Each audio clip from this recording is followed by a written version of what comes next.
तर शिंदे समितीचं कामच नव्हतं मग हे डायरेक्टच केलं ना, सगळ्यांनाच करून टाकायचं.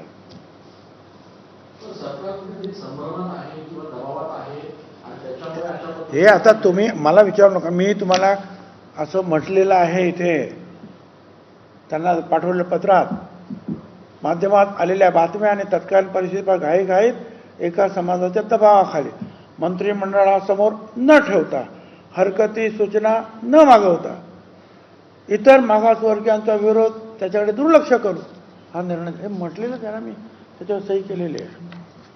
एकीकडे आपण सर्व मांडत असताना निर्णय मार्गी असं म्हणत असताना दुसरीकडे जरांगेंनी सरकारला इशारा दिला की 17 सप्टेंबर पूर्वी हैदराबाद कॅबिनेटनुसार जर नोंदी केल्याने आम्ही पुन्हा एकदा रस्त्यावर उतरू.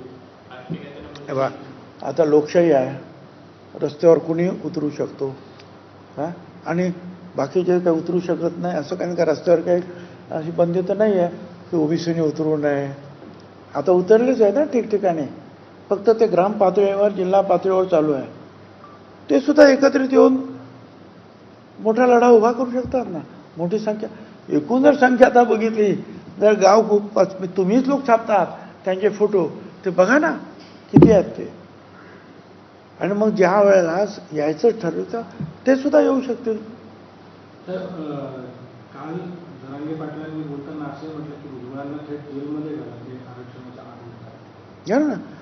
माझं काय चुकलं असं आहे ना, या देशामध्ये लोकशाही आहे, या देशामध्ये जरांगेशाही अजून यायची आहे, ती अजिबात येणं शक्य नाही. बाकीच्या राज्यांमध्ये देशांमध्ये आजूबाजूला गडबड होते आहे, परंतु बाबासाहेब आंबेडकरांचं संविधान एवढं मजबूत आहे की त्यांनी आपल्या अनेक राज्यांना, अनेक भाषांना, अनेक जातींना, अनेक धर्मांना एकत्रित बांधून ठेवून ही लोकशाही जी आहे आतापर्यंत जपलेली आहे. त्यामुळे जरांगेशाही येण्याची सुद्धा मात्र शक्यता नाही. साहेब, आपण असं म्हणालात की याच्यामध्ये संदिग्धता आहे आणि गोंधळ निर्माण करणारा भागीदार आहे, अन्याय करणारा आहे, ओबीसी समाजावर अन्याय करणारा आहे. हा गोंधळ कोण निर्माण करताय आणि ओबीसीवर हा अन्याय निर्माण कोण करताय? आता ज्यांनी केली ती जी समिती वगैरे केलेली होती त्यांनी, काल आम्ही त्यांना विचारलं, म्हणजे मी विचारण्यापेक्षा काल बावनकुळेनेच विचारलं मिटिंगमध्ये, ते जे सेक्रेटरी होते डिपार्टमेंटचे, आणि त्यांना की तुम्ही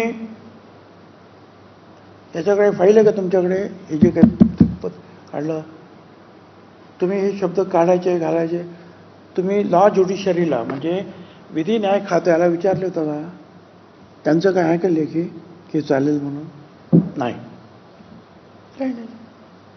अहो, एखादा असं काढायचं असेल तर 10 वेळेला त्या विधी न्याय खात्याकडे जातं आणि ते तपास आणि मग सांगतं हे कायद्यात बसतं, हे नाही बसत, हे शब्द असे आहेत, ते शब्द हे गेलं नाही. एवढं महत्त्वाचं आहे. कालच्या मिटिंगमध्ये आम्हाला समोर आलं सगळं. बावनकुळेंनी पण असं म्हटलंय की पूर्वी सर्टिफिकेटची जी चुकीची आधी गव्हर्नमेंटचे आता जे नियम आहेत तेच लागू होतात, या पद्धतीने दिलं जाणार नाही. बरोबर आहे, माननीय मुख्यमंत्री सुद्धा तेच म्हणतात, हे पण तेच म्हणतात. पण जरांगे काय म्हणतो, आणि त्यापेक्षाही हे पत्रक काय म्हणत आहे, शेवटी नियमात आणि कायद्यात तुम्ही जे काही निर्णय काढले त्याच्या शब्दाचा किस काढला जातो. लेखी आक्षेप दिलेले आहेत, त्याला उत्तर सरकारने दिलं आहे. आता दिलेलं परवाच्या दिवशीच दिलेलं आहे, त्यामुळे एवढ्या लवकर कदाचित येणार नाही.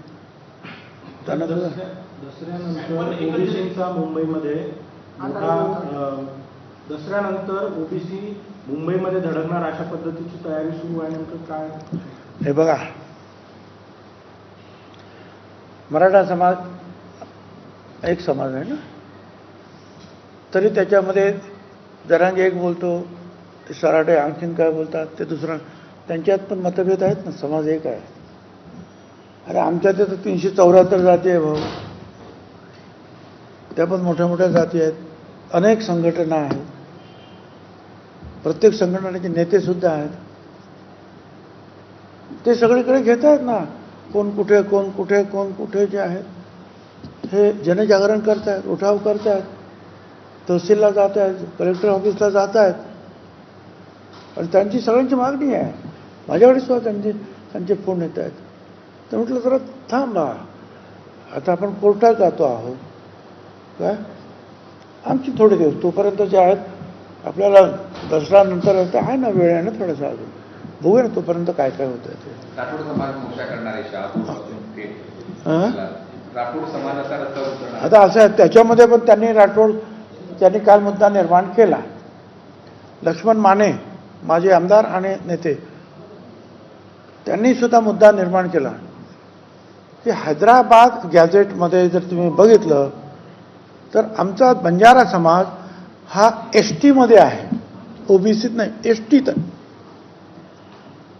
मग फक्त कुणबी समाजासाठी तुम्ही गॅझेट मान्य करणार आणि बंजारा समाजासाठी काय नाही करणार? लॉजिकल आहे त्यांचा प्रश्न जो आहे हा योग्य प्रश्न आहे. एकदा एक डॉक्युमेंट तुम्ही एकाच समाजासाठी गृहीत धरलं, मग त्या डॉक्युमेंट असलेल्या दुसऱ्या समाजाचं जे काही म्हटलेलं असेल ते सुद्धा गृहीत धरा. त्यांचं म्हणणं आहे की आम्ही हैदराबादच्या त्या गॅझेटमध्ये आम्ही ST मध्ये आहोत, आदिवासीमध्ये आहोत. आता आमचं काय करणार?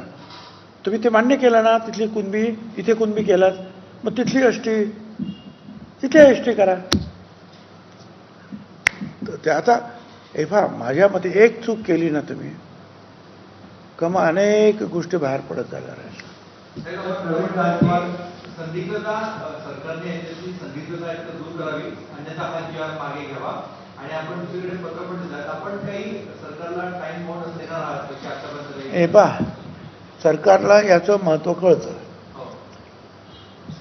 राज्यामध्ये 3 ठिकठिकाणी जे आहेत मोर्चे निघत आहेत, तहसीलला कलेक्टरला ते देत आहेत, मीडियामध्ये येत आहे, गांभीर्याची त्यांना जाणीव आहे. पण त्यांना सुद्धा आता अभ्यास करायला लागेल ना की मग काय त्यांनी लिहिलं त्या समितीने. त्यावेळेला तो जो काही दबाव घाईघाईने हा शब्द मी वापरला, जे काही तयार झालं हे काय केलं आणि आता याच्यातले जे काही प्रश्न निर्माण होतात त्याचं उत्तर काय, शोधून उत्तर देतील. हैदराबाद आणि सातारा गॅझेटियर जे आहे ते लागू करावं अशी जरांगींची मागणी आहे. जर सरकारने अशा पद्धतीचा निर्णय पुन्हा दबावात जाऊन घेतला तर ओबीसीला कुठल्या परिस्थितीमध्ये अन्याय होईल असं वाटतं? काय गॅझेटियर जर लागू केलं हैदराबाद आणि सातारा तर किती ओबीसींना यामध्ये फटका बसेल, किती लोक कुणबी मराठा त्यात जातील? अहो मला सांगा ना, मराठा समाज हा या राज्यातला सगळ्यात मोठा समाज आहे. आता मला सांगा, माझ्याकडे एवढ्या खुर्चीवर तुम्ही बसलेले आहेत, आता आणखीन 20 लोक इथे येऊन बसले आणि ते म्हणजे आम्हाला बसायचं तर तुम्हाला उठावं लागेल का?